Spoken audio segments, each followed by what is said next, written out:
वहीं देश में दोबारा भाजपा सरकार बनने के बाद से बुलडोजर का क्रेज बढ़ गया है। अपराधियों के मकान और अवैध अतिक्रमण बुलडोजर से गिराए जा रहे हैं। बाबा के बुलडोजर का क्रेज इस कदर बढ़ गया है कि अब लोग बारात में लग्जरी कारों की जगह बुलडोजर का इस्तेमाल कर रहे हैं। एक ऐसा ही मामला इन दिनों सामने आया है जिसका वीडियो आज सोशल मीडिया पर जमकर वायरल हो रहा है।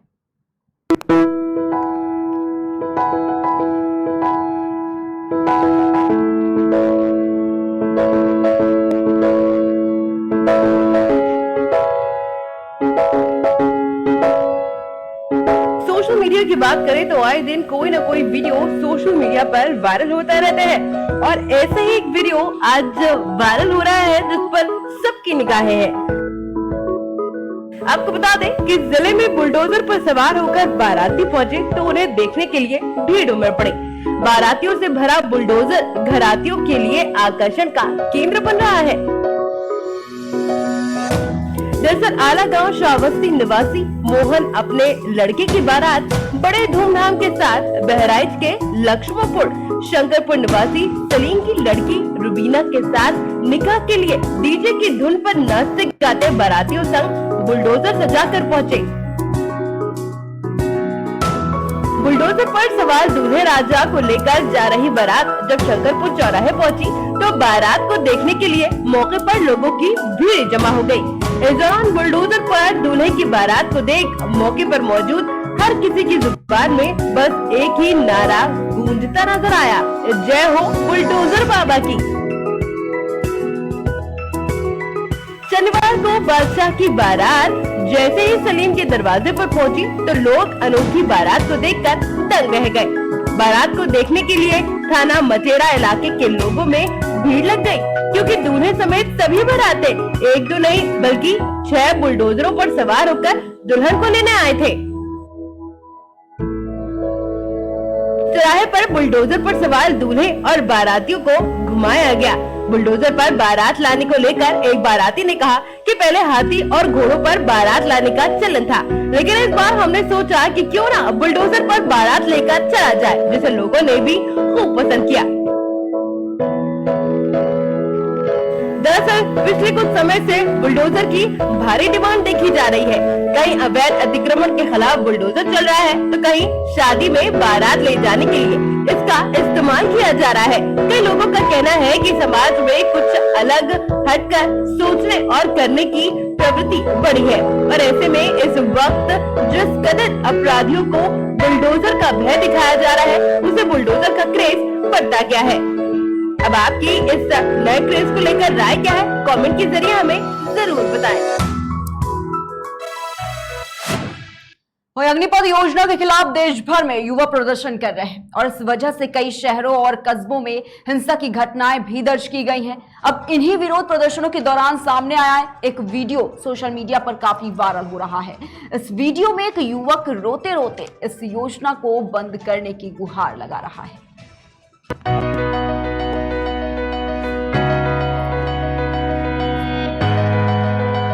हरियाणा के पानीपत में एक प्रदर्शनकारी ड्यूटी मजिस्ट्रेट को देखकर भावुक हो गया। पानीपत स्थित मिनी सचिवालय के सामने ये युवा प्रदर्शन में शामिल था। जैसे ही उसने वहां ड्यूटी मजिस्ट्रेट को देखा तो उसे गले लगाकर फूट कर रोने लगा। उसने अधिकारी से अग्निपथ योजना को बंद करवाने की गुहार लगाई। उसने रोते हुए कहा, अंकल इस अग्निपथ को प्लीज बंद करवा दो। 4 साल से फौज की तैयारी कर रहा हूँ, मेरा करियर खराब हो जाएगा। इस पर अधिकारी भी खुद को रोक नहीं पाए और कहा, तुम लिखित में ज्ञापन दो, तुम्हारी बात सरकार तक पहुंचाएंगे। आपको बता दें कि अग्निपथ योजना के तहत सरकार का प्लान है कि सेनाओं में 4 साल के लिए युवाओं की भर्ती की जाए। कम उम्र में युवाओं को 4 साल की सेवा के बाद रिटायर कर दिया जाएगा। भर्ती के लिए जवानों में से सिर्फ 25% को सेना में रखा जाएगा और इसी को लेकर छात्रों का विरोध है।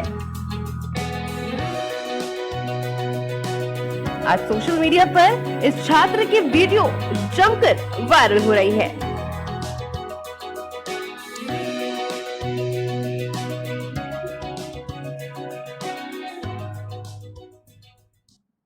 और इसी खबर पर हमारे साथ हमारे सहयोगी आशीष सिंह जुड़ चुके हैं। आशीष, आपसे जानना चाहूंगी, एक तरफ जिस तरीके से अग्निपथ योजना को लेकर लगातार प्रदर्शन की तस्वीरें सामने आ रही थी और अब एक ऐसा वीडियो सोशल मीडिया पर वायरल हुआ है जो काफी ज्यादा चर्चा का विषय बन चुका है, क्योंकि इस वीडियो में जिस तरीके से एक युवक रोते रोते इस योजना को बंद करने की गुहार है वो लगा रहा है, क्या कुछ कहना है?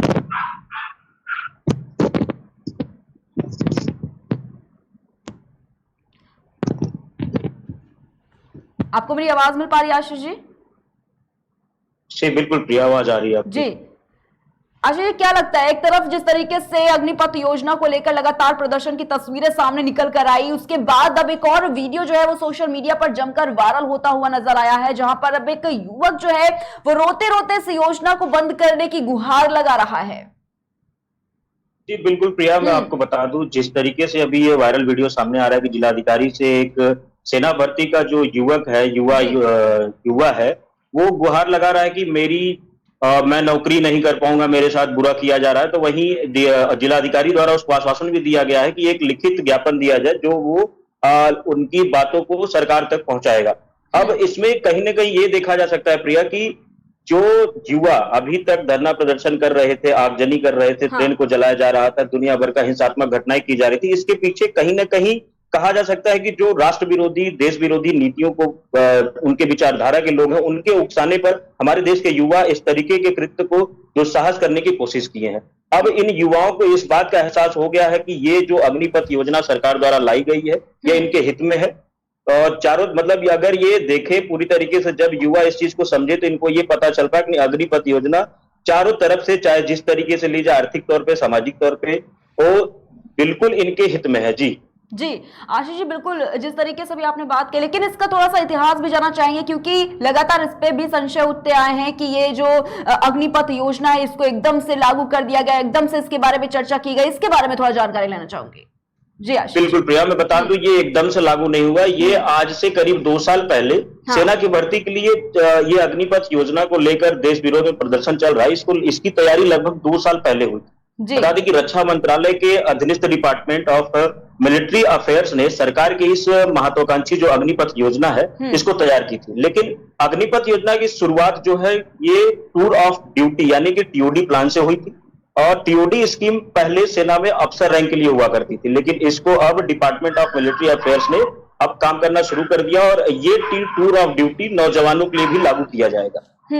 और इस प्लान की शुरू करते ही बता दें, जैसे ही आज से 2 साल पहले इस प्लान की जब शुरुआत की गई थी, तो देश में, पूरे विश्व में कोरोना महामारी एकदम अपने प्रचंड स्टेज पे था। उस समय जब सेना की भर्तियों पर रोक लग गई, तब इस प्लान को सैनिकों के लिए भी भरने की तैयारी शुरू कर दी गई थी। लेकिन उस टाइम तत्कालीन सीडीएस जनरल बिपिन रावत के नेतृत्व में इस प्लान को पूरा रूपरेखा इसका तैयार किया गया था। इसके बाद करीब आधा दर्जन देशों की सेनाओं ने चल रहे सैनिक के जो मॉडल को ये तैयार किया गया, ये किसी एक देश के लिए या फिर एक देश में लागू नहीं हो रहा। अभी अगर आप देखेंगे तो ये करीब 10 से या 12 देश ऐसे हैं जहां इस तरीके की योजनाएं पहले से लागू हैं।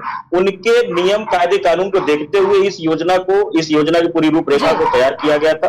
और ये आज से नहीं, आज से 2 साल पहले से इस पे विचार विमर्श चल रही थी, जो कि पिछले महीने में लागू होना था, लेकिन 8 जून को ये लागू होना था, लेकिन रक्षा मंत्री राजनाथ सिंह के वियतनाम दौरे की वजह से इसको 14 जून को लागू किया गया।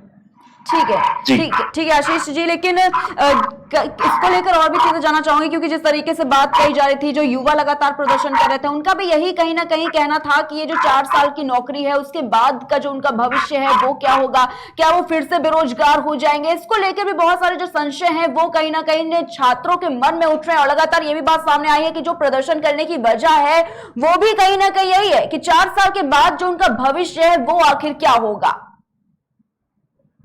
बिल्कुल प्रिया, मैं बता दूं, अगर इस योजना की बात की जाए 4 साल के बाद उनके भविष्य का क्या होगा, तो सरकार बिल्कुल सुनियोजित तरीके से 4 साल के बाद उनके भविष्य के साथ किस तरीके से, आप देखिए कि 100% जितने युवाओं का भर्ती होगी उनमें से 25% युवाओं को स्थायी रूप से आगे के ऑफिसर के लिए रख लिया जाएगा। बाकी के बचे 75% जो हमारे जवान होंगे, उनको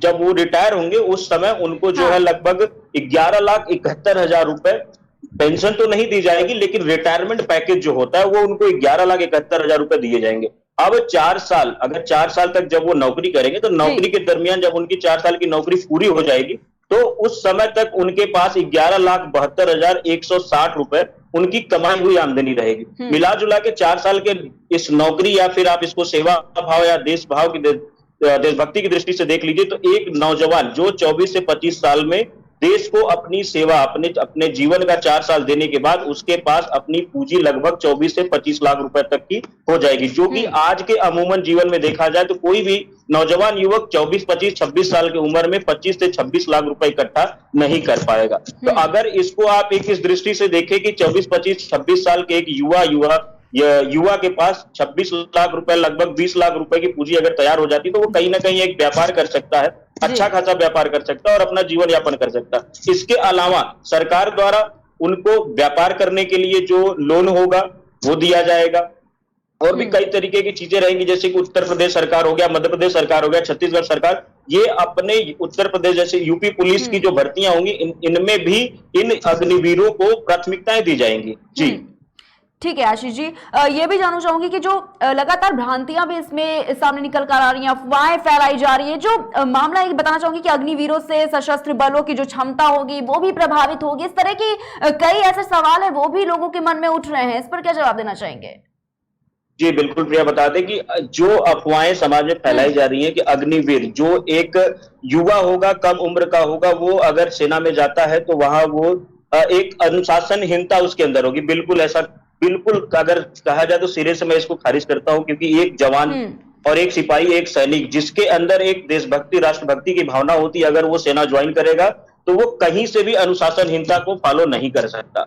उसके अंदर देशभक्ति की भावना होगी और वो जब सेना के अंदर सेना के और लोगों से जब मिलेगा तो वहां पे एक अनुशासन क्या होता है, देशभक्ति क्या होती है, राष्ट्रभक्ति क्या होती है, उसको अच्छे से सोचेगा, समझेगा और जानेगा और वहां से वो ये चीज मेंटेन करेगा कि हाँ डिसिप्लिन को मेंटेन करके चलना और उसको वहां अपने सीनियर की सानिध्य मिलेगी। जी बिल्कुल। इसके साथ साथ ये भी कहा जा रहा है आशीष जी कि 23 साल के जवान सेना के लिए भरोसेमंद नहीं है, इस तरीके के लगातार जो रूमर्स है वो भी कहीं ना कहीं सामने निकल कर आ रहे हैं। बिल्कुल ये गलत है प्रिया कि जो भी हमारे सेना है वो भरोसेमंद नहीं है, क्योंकि जब हम एक नौजवान अगर ट्रेनिंग के पीरियड में जाता तो 6 महीने उसको इस तरीके से ट्रेनिंग दी जाती है कि वो 6 महीने के दरमियान उनको फिजिकल ट्रेनिंग दी जाती है, मेंटल ट्रेनिंग दी जाती है, एजुकेशनल ट्रेनिंग दी जाती है। एक प्रॉपर तरीके से जब वो परिपक्व हो जाता है उसके बाद उनको चढ़ाई के लिए या फिर ड्यूटी के लिए भेजा जाता है। जी ठीक है आशीष जी, एक आखिरी प्रश्न आपसे ये जानना चाहूंगी मैं कि 4 साल के बाद जब उन्हें ड्यूटी से मुक्त कर दिया जाएगा तब उनको किस तरीके की जो सुविधाएं हैं वो मिल पाएंगे सरकार की तरफ से? जी बिल्कुल, मैं बता दूं 4 साल के कार्यकाल के बाद उनको एक विधिवत तरीके से जो सेवा निधि या फिर आप रिटायरमेंट पैकेज, आप जैसे मैंने बताया आपको 11,71,000 रुपए दिया जाएगा। इसके अतिरिक्त उनको जो देश के लिए उनके व्यक्तिगत सेवाओं की जुड़ी जाएगी, अग्निवीर की सर्टिफिकेट उनको जो दी जाएगी, ब्रीज ऑफ सर्टिफिकेट दिए जाएंगे। उसके अलावा अगर वो जहां कहीं भी जैसे कि व्यापार करना चाहते हैं, व्यापार में सहयोग मिलेगा, मेडिकल में सहयोग मिलेगा और उत्तर राज्य सरकार जिस भी राज्य से रहेंगे, बिलोंग करेंगे, वो राज्य सरकार उनको प्राथमिकताएं देगी। अगर वो उत्तर प्रदेश पुलिस में पुलिस की नौकरी करना चाहते हैं तो उनको जो सर्टिफिकेट दिया रहेगा, उनकी कुशलता का जो सर्टिफिकेट रहेगा, उनकी योग्यता का जो सर्टिफिकेट रहेगा, उसको कंसीडर करके उनको एक अलग प्राथमिकताएं दी जाएगी यूपी पुलिस में नौकरी के दरमियान। इसी तरीके से मध्य प्रदेश, छत्तीसगढ़, राजस्थान और भी कई राज्यों के लोग इसमें बढ़ चढ़ के आगे आ रहे हैं और ये एक अग्निवीर अगर देखा जाए युवाओं के लिए तो ये बेहतर योजना है सरकार की तरफ से जो लाई गई है। ये अब बता दें आपको हम कि करीब 10 या लगभग 12 देशों में ये योजनाएं चल रही हैं, जैसे कि इजराइल में है, बरमुडा में है, ब्राजील देश में भी और साइप्रस में, ग्रीक में, ईरान में, उत्तर कोरिया, दक्षिण कोरिया, मैक्सिको, संयुक्त अरब अमीरात में, मतलब मिला जुला के आपको बता दें तो लगभग 10 से 12 ऐसे देश है जहां पे अग्निपथ योजना लागू है। वहां के युवा, वहां के नौजवान है, वहां के सैनिकों की भर्ती इस योजना के तहत हो रही है। अब इस योजना के आने से प्रिया बता दे एक जो रोजगार का जो अवसर है वो जाहिर सी बात है कि बढ़ेगा। 4 साल के बाद किसी दूसरे नौजवान को अवसर मिलेगा इस अग्निपथ योजना के तहत सेना में भर्ती होने का। अब 26 साल 27 साल उम्र जो होती है अमूमन माना जाता है कि अपराध की दुनिया कह लीजिए या फिर बिगड़ने की उम्र कह लीजिए, तो लगभग 22 से लेकर 26 साल तक रहती है। बिल्कुल। अगर जो युवा हमारे देश का 22 साल से लेकर 26 साल तक एक अनुशासन, कुशल नेतृत्व के अंदर योग्यता, गुणवत्तापूर्ण चीजों को सीखेगा, तो जाहिर सी बात है कि देश से अपराध भी कम होगा, रोजगार के अवसर बढ़ेंगे, एम्प्लॉयमेंट बढ़ेगी, जीडीपी बढ़ेगा। तो साफ तौर पर एक जो युवा है, उस युवा जो है, युवा वर्ग है हमारा, वो मजबूत होगा। और दूसरा, बिल्कुल। अगर वैश्विक स्तर पे देखा जाए तो हमारे देश की जो डिफेंस पावर है, हाँ। वो वैश्विक विचारधारा में मजबूत दिखाई देगा कि भारत का जो डिफेंस पावर है, वहां पे 22 से लेकर 26 साल तक युवा फौजी सरहद पे तैनात है, वहां की डिफेंस मजबूत है। तो बिल्कुल ये कहा जा सकता है कि अगर ये इस योजनाओं के तहत सेनाओं की भर्ती होती है, नौजवान हमारे सैनिक बनते हैं, तो हमारी डिफेंस पावर बिल्कुल मजबूत होगी। जी ठीक है, बहुत बहुत शुक्रिया आशीष, आपका हमारे साथ जुड़ने के लिए और तमाम जानकारी इस पर साझा करने के लिए। तो आपको बताना चाहेंगे कि अग्निपथ योजना के खिलाफ देश भर में युवा प्रदर्शन कर रहे हैं और इसी वजह से कई शहरों और कस्बों में हिंसा की जो घटना है वो भी दर्ज की गई। और इसी पर हमारे साथ हमारे सहयोगी आशीष जुड़े हुए थे, जिन्होंने बताया कि किस तरीके से ये जो अफवाहें भी कई तरह की जो सामने निकल कर आ रही है, इस पर क्या कुछ सही है और क्या कुछ गलत है, क्योंकि लगातार देखा जा सकता था कि जो प्रदर्शन की तस्वीरें सामने निकल कर आई वो वाकई में अपने आप में एक बड़ा प्रश्न चिन्ह जो है वो भी उठाते हुए नजर आई। कई ट्रेनों को आग के हवाले कर दिया गया, से जो लोग फंसे हुए थे यात्री, उनको भी काफी ज्यादा दिक्कतों का इससे सामना करना पड़ा, क्योंकि कई जो ट्रेनें हैं उनका संचालन रोक दिया गया और ऐसे में कई लोगों को इससे भारी परेशानी जो है वो उठानी पड़ी। फिलहाल के लिए बस इतना ही, हम रुकते हैं एक छोटे से ब्रेक के लिए, जल्द हाजिर होंगे।